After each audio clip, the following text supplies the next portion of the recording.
Hello everyone, welcome back to another video here on my channel. Today we are going to be talking a little bit about groove. This is something that is a commonly sort of underrated, overlooked type of thing in music production, especially if you're, just getting into it. There's a couple of things that I've learned about this that are really simple to pull off and just allow you to get away with more groove in your tracks.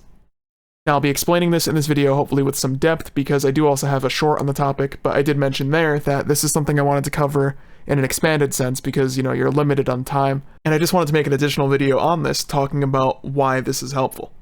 So right here, we've literally just taken a loop for a guitar and then also a drum loop, so this is just a very basic project file, but it's because I could very clearly demonstrate this and some of the important techniques to go with this. So right now it sounds like this.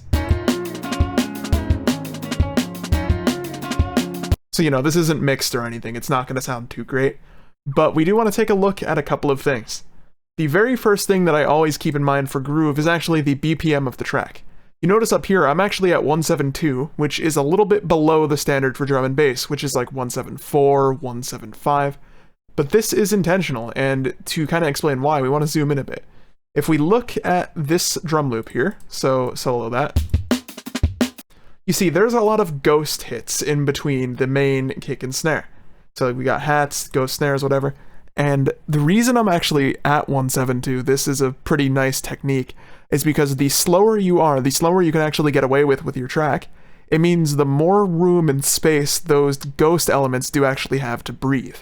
If you were to move this up to like 180, like, maybe where it's being played out, DJ set or something, those elements are now suddenly very fast and crammed together, and there's less space in between your main hits, and this can actually present a problem if you're doing something that's like really fast-paced, say heavy on the 16ths, and you got a lot of ghost hits.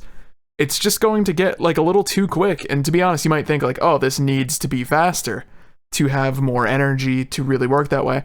But truthfully, you could get away with, just as long as you have, say, good 16ths or something especially. That's where the speed comes from if you're making drum and bass like me. You could get away with being at 172, maybe even like 170. As long as you've got that all set, your track just has more space to breathe on like the offbeats, everything like that. And there's not really going to be a lack of energy. It still just totally works. It's all about how your track is as a whole. I know this is just something that I put together to show like a drum example. This doesn't really do it justice. But for example, if we pull up something else I made that's also at 172, you see this is super unpolished. This was just like a very short session. But this, I think, still sounds pretty fast, and it doesn't even have that big 16th layer yet. It sounds like this. This one's like more eighths heavy, but even at this speed, I don't think it sounds slow per se. It's just something to keep in mind, and this really does help you get additional groove. A second thing that's incredibly useful, I've talked about the swing knob before in FL. But as you're drawing stuff in your piano roll, let me demonstrate this by turning it off actually.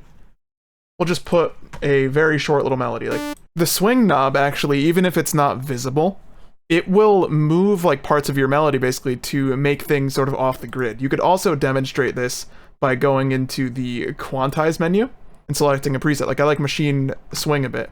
You see how it's actually changed the size of things, and now this isn't perfectly lined up on the grid. This is something that if you're making music over time and like you add this to your melodies in an intentional way, this will give you humanization, which is very important to groove. Now, I've lowered the BPM a bit because this is something that's a lot more noticeable the slower you are. I love doing this in-house. It just allows you to get away with like that cool off-the-grid stuff, and it just works. It sounds really nice there. Those are two very nice tips I have for getting additional groove out of your tracks, and I'd recommend you try these out often because you'll often find it just makes your music sound better. I use this in a lot of things, and it's just nice, especially the humanization aspect, just making your melodies sound more real. That's very important. I know this is a shorter video, but I just wanted to explain this in a bit more depth because I felt like, again, it's kind of hard to explain things in an efficient way in 60 seconds or less, so I wanted to make a more in-depth thing. But let me know in the comments below if you have any additional groove tips, and as well, if you enjoyed, don't forget to drop a like and subscribe to stay up to date with all of my latest content. But thank you for watching, and I'll catch you in the next one.